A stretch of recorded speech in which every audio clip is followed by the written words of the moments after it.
traders, FX Pip Collector here. Today is Wednesday, November 20th, and I'm going to be analyzing the pound yen, starting on the monthly, working my way all the way down to the 1 hour time frame for the full top-down analysis.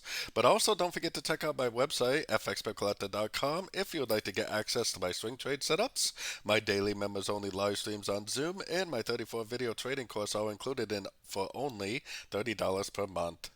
So on the pound yen monthly, I still think this needs to make a wave 4 and a wave 5 to complete this 1, 2, 3, 4, and 5 pattern that we see on the monthly.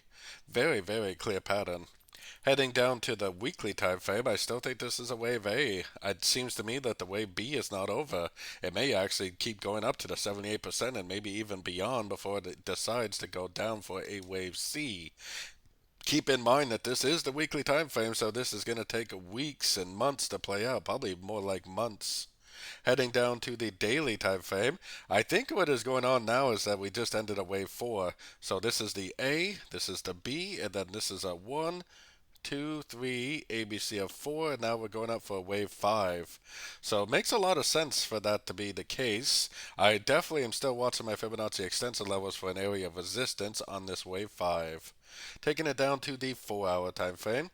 So I think what happened yesterday is that we had the end of a correction. I think this is an A, I think this is a B, and I think this is a C. Me and my members in the group were short on this thing for a while, hoping that this really was the end of a wave B on the higher time frames, but when this made an ABC shape, it was easy to recognize that this was not a 1, 2, 3, but it was an ABC. So we exited our shorts yesterday before this big push up, almost right at the bottom. So beautiful, beautiful entries. Now that we have a nice break of structure to the upside, I'm definitely looking for longs at the end of pullbacks, especially on shorter time frames. Heading down to the 1 hour time frame. Now, I definitely wouldn't be trying to go long right this minute. In order to go long, I would have to see a three-way pullback and another continuation. So I'm not saying that the three-way pullback has to happen now. It could easily drift up and make a three-way pullback anytime it wants. All I'm saying is that when it does make three-way pullbacks, that's exactly when I will be looking to go long again for the continuation of this uptrend.